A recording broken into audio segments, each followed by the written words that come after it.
Okay, good afternoon. Well, it's still good morning, but soon it'll be good afternoon. British and American Culture class. This is our first real class. It's Friday, March 4th. We have decided to stay online. It's probably going to end up being a month by the look of things. Over 260,000 cases today, and many people are sick in the hospital. So, some students have told me, some students have informed me that they've already tested positive and they can't attend this week. So this should be in person eventually. In the meantime, please bear with me and pay attention to digital Professor Sullivan. Today I would like to just give you a broad overview. We've already had 2 classes this week and it's not even a full week. I realize a lot of you are freshmen and you might be still trying to figure out how the cyber campus works. So it's pretty straightforward. All you have to do is log in using your student number and password, go to the section about our lectures, and there'll be week 1 post, and then there's going to be a second one uploaded today, which will be this. You have to watch until the timer expires. The first one was 30 minutes. This one's probably going to be, I'm not sure yet. It could be 30 minutes or 45, depending on how long it takes me. Sometimes I'm a little bit long-winded, which is a disadvantage for people who are watching and want to finish early, as you do. But I want to be clear. Less questions afterwards usually means the material I've explained has been delivered better. So without further ado, please get this textbook, because I am going to follow this textbook fairly closely sometimes.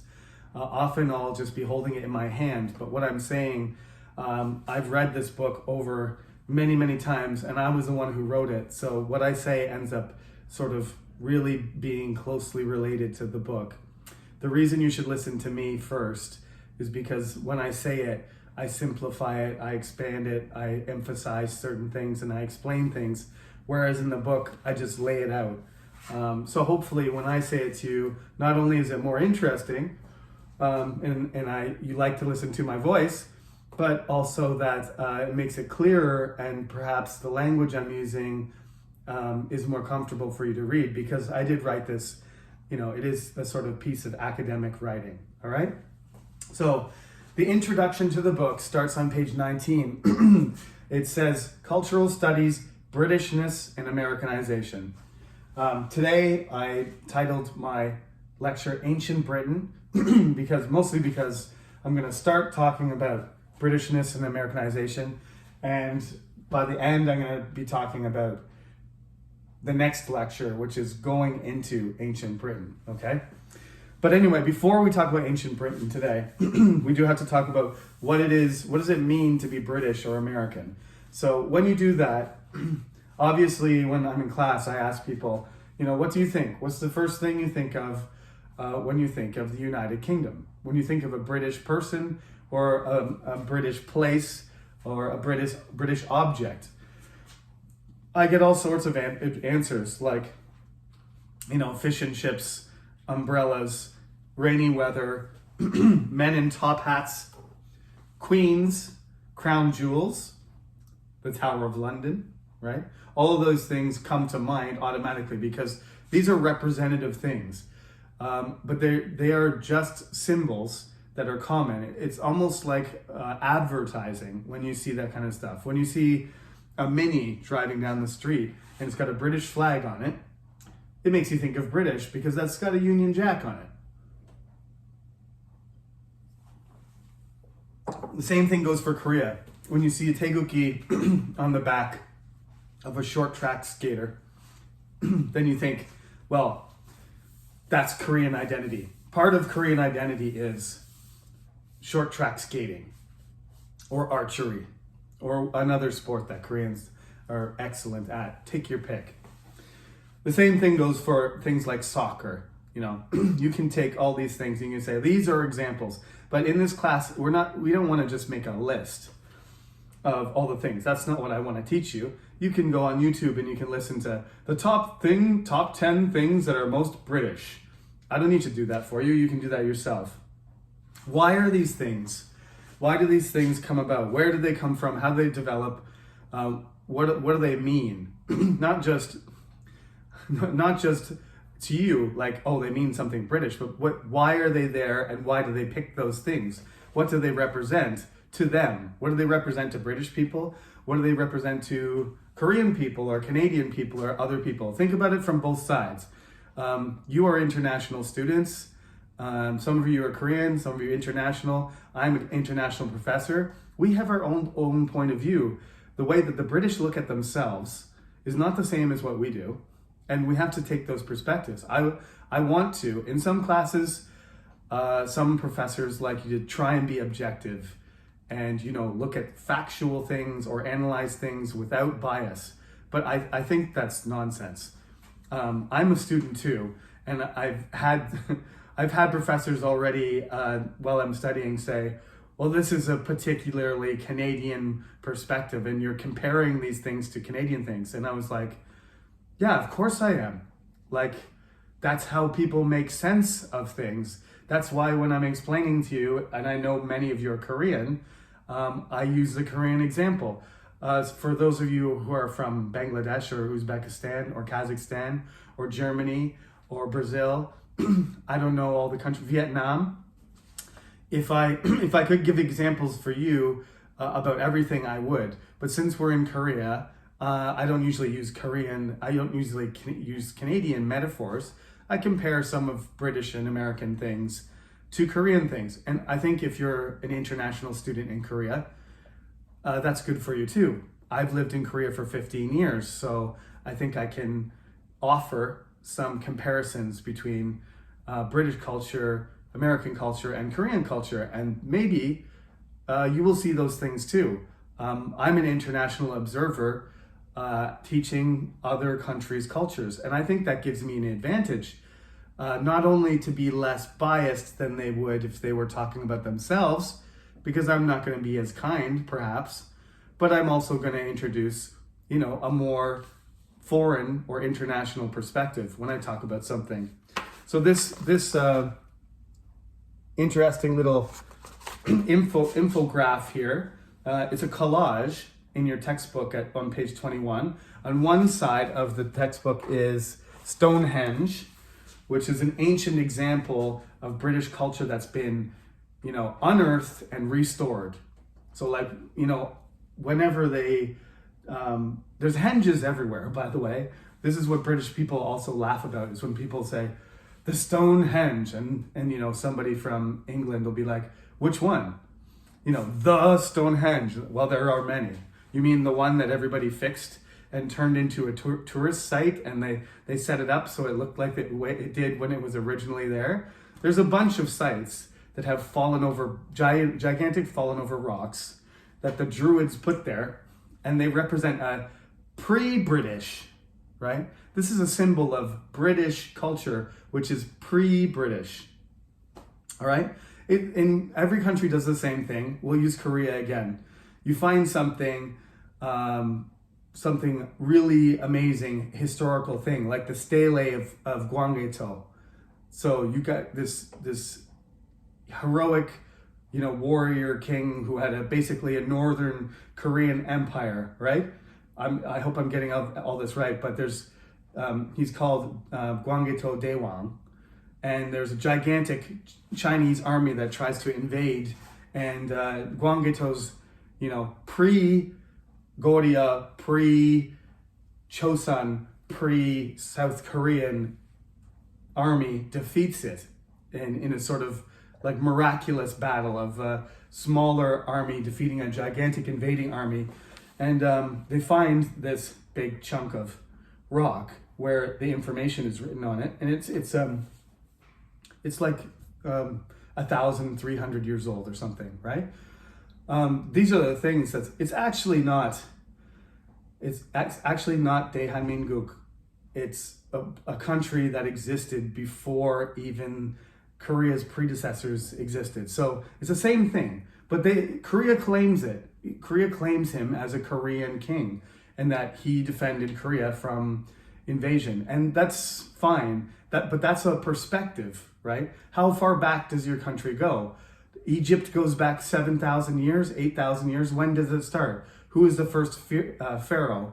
Where's the beginning of Korea, South Korea? Is it when Dangun came down from the sky and started the first group of Koreans? Like, does your country start with gods, or does it actually start, So we're not going to go back into mythology, but actually I would like to talk about how, British culture does, as it develops, starts to absorb other cultures and other heroes and other mythological figures into itself, as does America, as does the United States, because this enables them to become a larger multicultural force. It allows them to absorb more identities and kind of unify them and mold them into one people. So we have this thing called British people, but it didn't exist since maybe 300 years ago. It's not very old, and I'm talking about British stuff as if it existed 2,000, 3,000 years ago, but it didn't. So remember that as we go along now, these are the things that represent Britishness, but these are actually all English things. The Union Jack is a composite of multiple flags.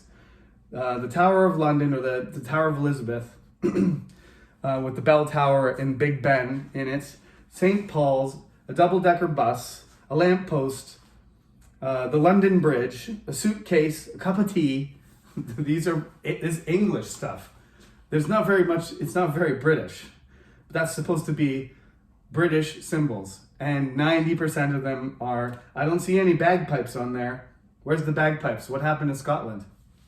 Okay, so we're going to have to talk about America a bit later, but America has the same thing. Look at the United States. Look at how big it is. It has 50 states. It should be multiple countries. Instead, there should probably be like 6 or 7 countries. Europe is approximately the same size as the United States. China is the same size as the United States.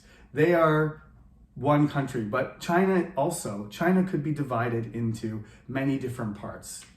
Any Chinese person can tell you that if you're from West China or South China or North China or East China or Central China, they speak the similar language, but they have very different food, they have very different styles, they have different industry, they have different roles in their society. They make an effort to make themselves unified. And America tries that too, but I think it's more obvious in the United States that the United States is a patchwork of different cultures.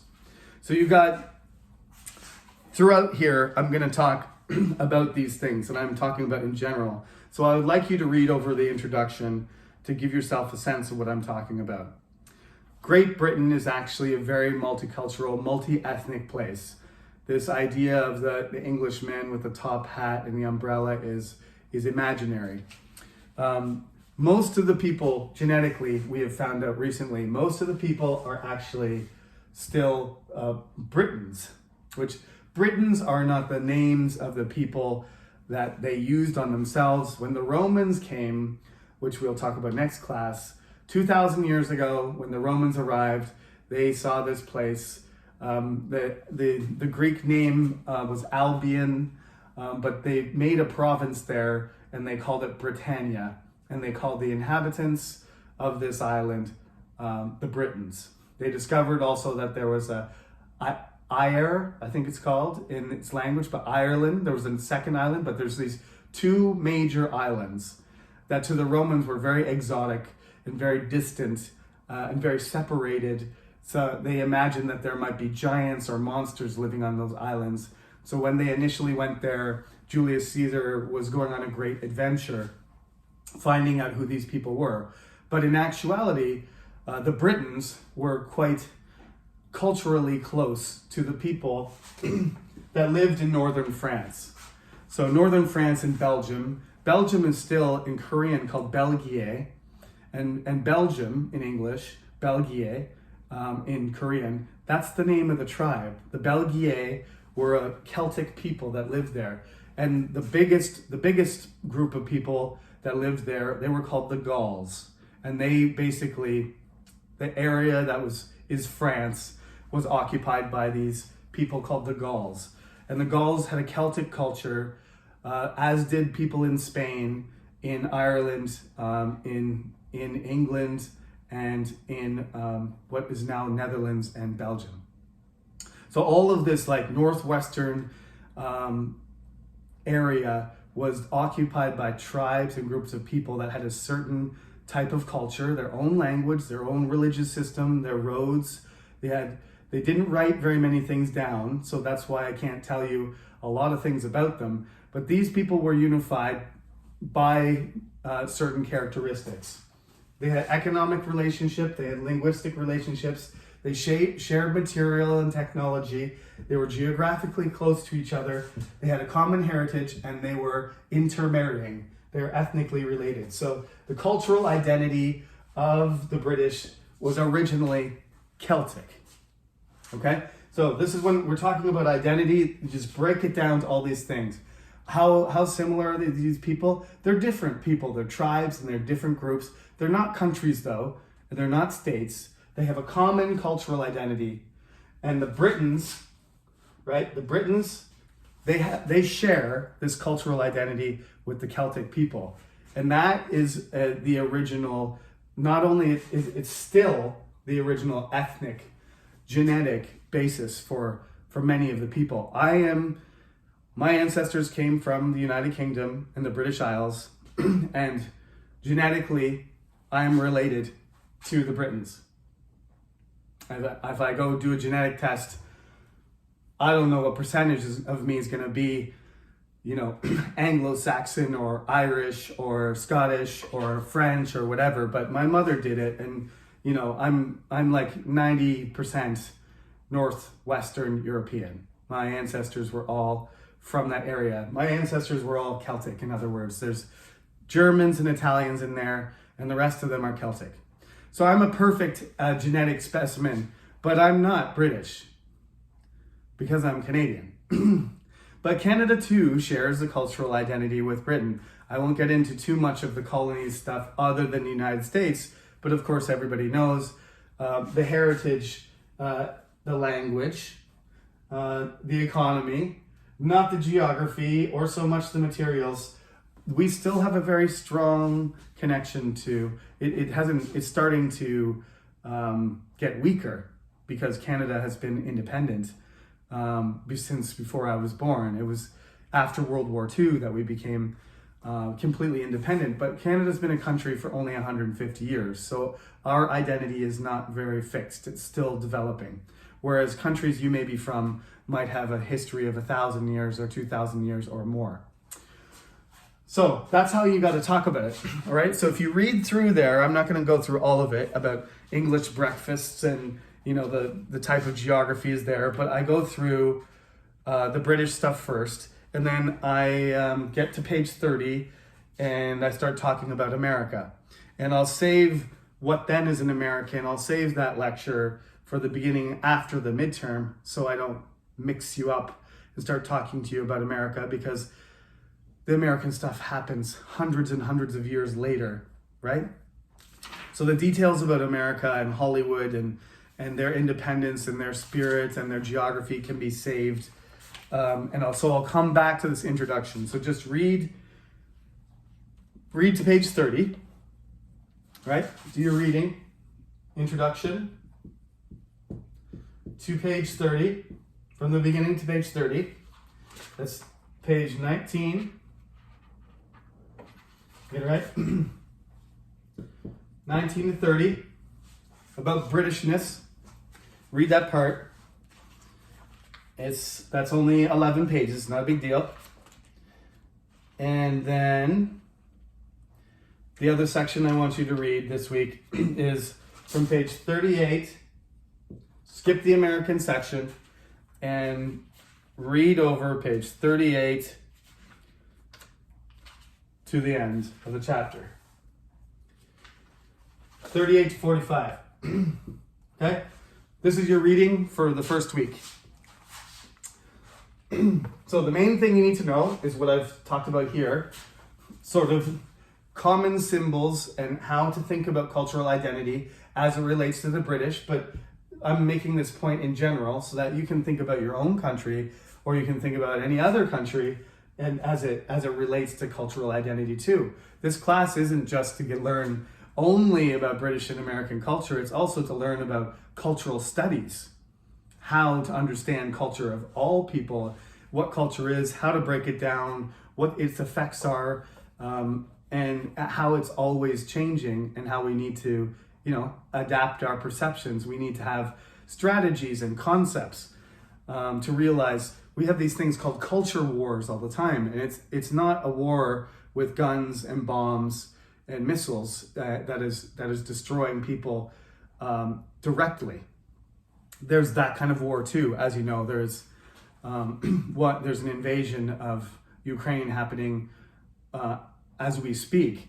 That there's other places too. Don't forget, things are happening in Syria and things are happening in Africa. There are human conflicts, but culture wars are struggles over ideas, right? There's economic wars too. It's struggles over things, and it's not necessarily, they're not the same thing. They're military attacks, economic warfare. They get mixed together, but they include also cultural things too, and ideas are all part of this. There's all kinds of aspects, right? To be at peace, really, we need to understand what's going on between each other in terms of the effects of ideas, as well as just material things like I have more stuff or I have bigger weapons. That's not the only thing going on.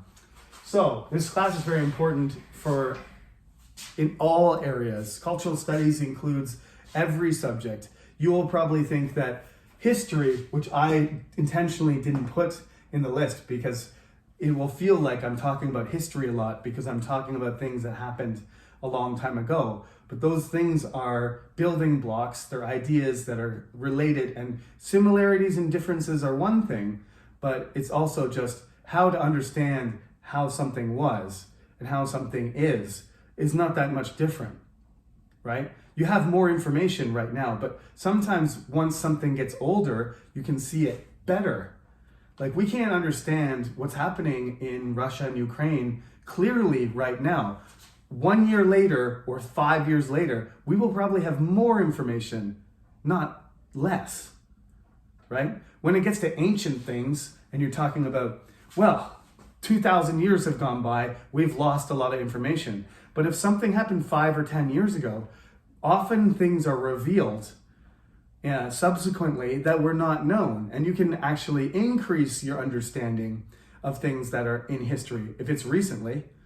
But now we have all this technology too, so we can also start to understand things that are happened long time ago better as well, using our technology and scientific tools to give us more information. So over here, getting back to the idea things, just when you're going to talk about, I'm going to talk a lot about people, I'm going to talk about individuals, and I'm going to talk about societies, and I'm going to talk about languages, and I'm going to talk about events, and I'm going to talk about objects and conditions, right? What is it like? What was it like, and why did people do things? And here's a very important thing to remember. Sometimes it's not how things actually are, it's how people think it is. I'll give you a good example right now. I came to Korea 15 years ago, and I had expectations. I wasn't sure what South Korea would be like. I knew about North Korea, and I knew South Korea had developed in certain ways, and the technology, and the people were hardworking and educated, and they enjoyed mountain climbing. I knew many things about the culture. Never been here though, and didn't know any language. But I came here and I saw a well-developed country, not a developing or underdeveloped country. And I was here for 15 years. Only several years ago did Koreans start saying, I would ask them, is Korea a developed country? No, we're not. 10 years I was here. Why would I be here I'm from Canada. If Canada is so awesome and so highly developed and Korea is not, how could I make a living here? How could I be comfortable and safe? I mean, there are differences. You might say that Canada has some advantages over Korea in some areas, but definitely not in others. And they're not as incompatible or incomparable as you think. I went to a conference and my speech was on the similarities between Korea and Canada. And my audience, professors and colleagues and students, they were surprised that I would take that side. Like I pointed out some differences, but my main object of my conference talk was to emphasize the ways that we can build on these similarities and strengthen the relationships between Korea and Canada, because the similarities already exist. The sympathies have already been set. The foundation for the relationship is already there, right? So you gotta look at things again. Reflect at what the reality is and what people perceive.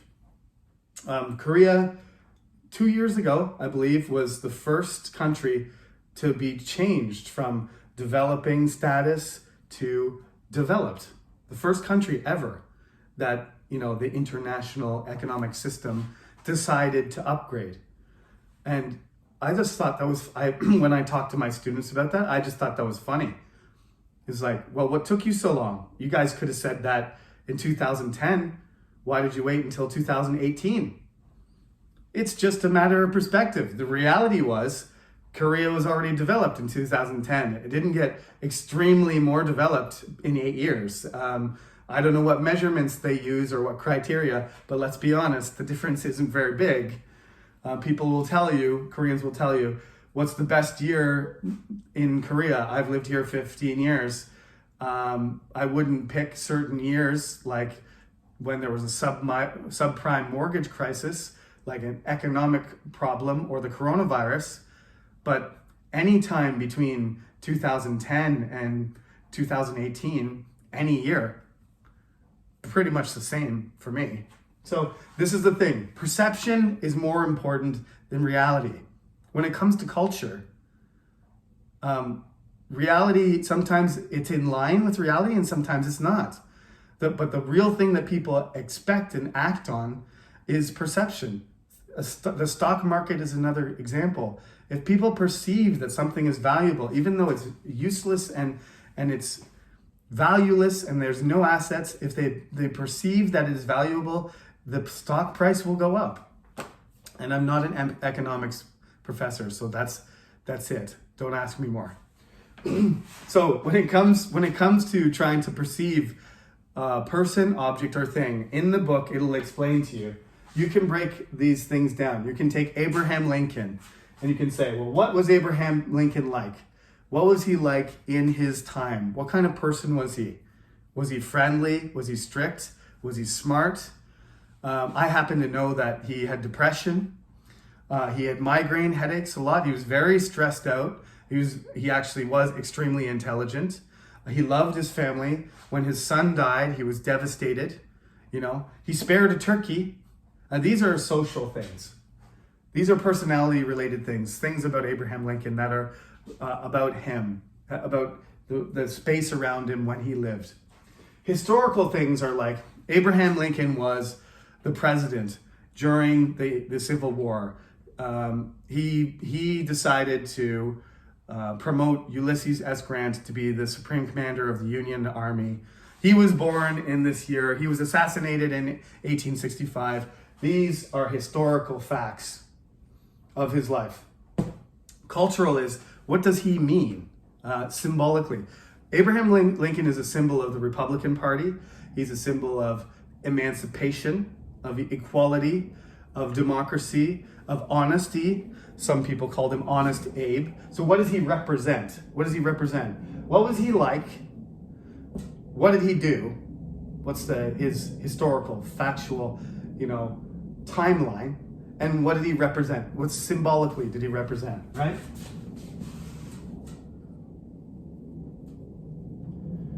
The milieu, the things that go around around him, the things that happened around him, his personality, his characteristics, whether it's a person or, right, things that happened at the time, milieu, characteristics, timeline, facts,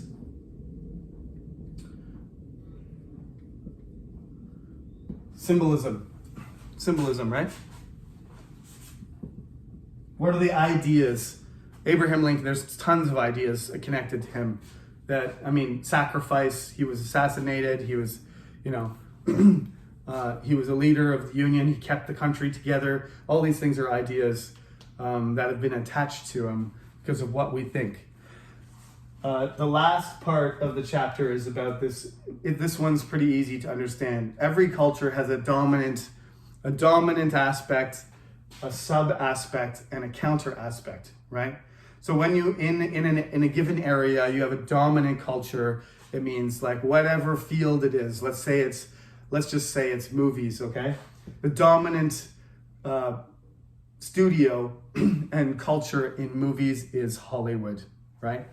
Then we have other types of movies that are like Hollywood, but smaller productions, like Korean horror movies or something like that, or Korean hero movies, or Chinese, blockbuster movies, which Chinese blockbuster movies are getting bigger and more popular. So they're moving from, the science fiction, into the science fiction field, superhero action movie field that Hollywood has dominated. Chinese movies are subcultural movies, but they're getting more and more popular and more influential. So they're moving into the co-dominant level where there's two, and there's Bollywood as well. What level is Bollywood at? Is it a subculture? It's not really fighting against, it's not working against Hollywood. It's starting to become its own Hollywood. So Bollywood in India is starting to become a co-dominant thing. When you're talking about indie stuff, independent movies, international movies, small budget movies that don't have the same values, don't have the same money, studios don't have the same genres even. These are countercultural things. The ones that go to the Cannes Festival and win the International Film Festival stuff, the Indie Film Festival stuff, these are countercultural things. They're not dominant. They get less money, they have smaller audiences, smaller budgets, less attention in every way. And so you can break down anything that way too, in terms of domination of the field.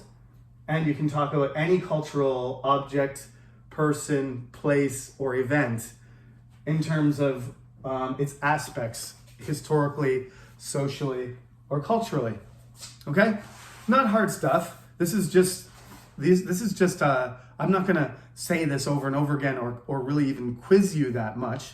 Though I'm gonna quiz you about the definition, but I want you to keep these things in mind. They're just things to keep in mind as I tell you about all the different British things that are contributed to what Britishness is, now and what it was like then. And the same with America. I just want you to keep these ideas in mind. And when you look at other cultures, I want you to think about those ideas too, because they're useful and they can help you make decisions and understand and appreciate what's going on and show respect for other people as well.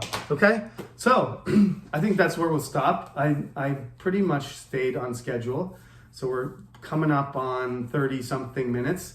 So I think I'll set the timer for 40. So you can watch this over. Make sure you get your timer to 40 minutes, and that's it for today. There's no homework this week, so you just gotta look out for the lecture on Wednesday and Friday next week, and after that, then we'll talk business. Okay? So thank you for watching, and be careful, stay safe, enjoy your spring, enjoy your first week of the semester, but stay safe, don't get sick. I'll talk to you next week. Bye-bye.